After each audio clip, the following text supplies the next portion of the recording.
हमारी पृथ्वी 70% से अधिक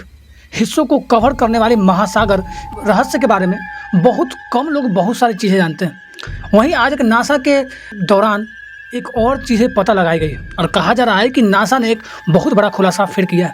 और महासागर में होने वाले कुछ घटनाएं तेज़ी से बढ़ रहे हैं और उसके होने वाले नुकसान भी बहुत ज़्यादा हो सकता है। चलिए हम पूरा इस वीडियो को बताने वाले हैं कि आखिर महासागर में क्या ऐसा परिवर्तन हो रहा है कि आने वाले दिनों में बहुत ही परेशानी तेज़ी से गंभीर की ओर लेके जाएगा। तो चलिए शुरू करते हैं। लेकिन आप मेरे चैनल पर आ गए हैं तो बिना देर किए हुए सब्सक्राइब के साथ साथ लाइक और कमेंट के साथ शेयर करना ना भूलें। मैं हूं चंदन गुप्ता और वीडियो में बने रहें और पूरा इन्फॉर्मेशन जरूर देख के जाए, वरना कुछ चीज़ जरूर है जो मिस कर जाएंगे। तो चलिए शुरू करते हैं।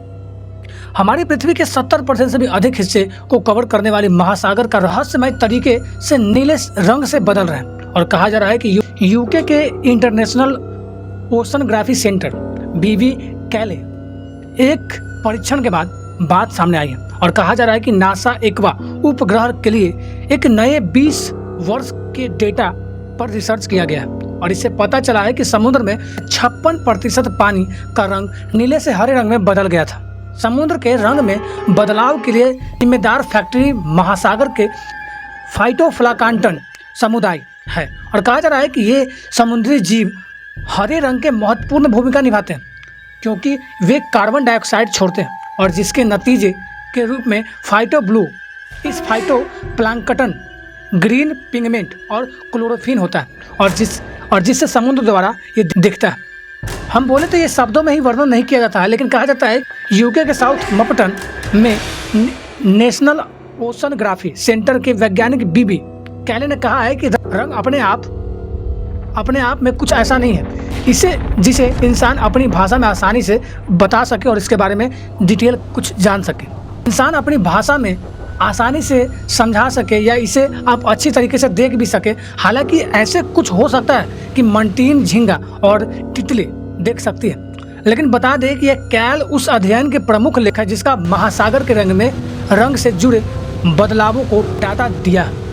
उन्होंने इस भी बात पर मानवीय गतिविधियों और महासागरों पर कैसे असर डालती है। उन्होंने कहा है कि इससे सबूत मिलते हैं कि मानवीय गतिविधियां किस तरीके से पृथ्वी पर जीवन में काफ़ी हद तक प्रभावित कर सकती है और आने वाले दिनों में ये करेगी भी। यह एक और तरीका है जिससे मनुष्य जीवन मंडल को प्रभावित कर सकता है और कहा जा रहा है कि नासा अपने अगले प्लान में वैज्ञानिक फाइटोप्लैंक्टन के हिफाजे और उनकी कम्युनिटी की निरीक्षण कर रहे हैं और कहा जाता है कि ये जलवायु परिवर्तन के लिए जिम्मेदार हो सकते हैं और इसलिए वे नीले वायरस की तरह उन्हें क्लोरोफिन रेशियो पर नज़र बनाए हुए और नासा ने आगामी मिशन में 224 के स्पेस उपग्रह मिशन लॉन्च किया जाएगा जो कि फाइटोप्लैंक्टन और डाइवर्सिटी में आगे स्थिति करेगा और वैज्ञानिक की कोशिश है कि कैसे इसको स्पष्ट रूप से देखा जाए और इसका एक इजाफा स्पीड की वर्णन के साथ साथ इसके बारे में एक सही मामला पता लग सके। और कहा जा रहा है कि इस इजाफे और तेजी से जो समुद्र में हरे रंग का परिवर्तन होते जा रहा है इसको थोड़ा धीमे करने की उपाय भी तेजी से किया जा रहा है और आने वाले दिनों में एक मिशन को लॉन्च किया जाएगा और एक ऐसी डाइविंग बनाया जा रहा है जो कि समुद्र के अंदर जाकर उस केमिकल को छिड़काव करके उस आने वाले दिनों में समुद्र का बचाव करेगा क्योंकि समुद्र ही है जो कि हमारे पृथ्वी का कहीं ना कहीं देख रख और रखाव करता है। कारण है क्योंकि समुद्र से ही बन के हमारे पूरे पृथ्वी पर वर्षा का छिड़काव होता है और बारिश भी आता है और इसी से कहीं ना कहीं मानसून, पहाड़, नदियाँ और जितने भी ये हमारा जो एक पर्यावरण है एक इससे जुड़ा हुआ है और इसलिए समुद्र को बचाना भी जरूरी है और इस हरे रंग पानी को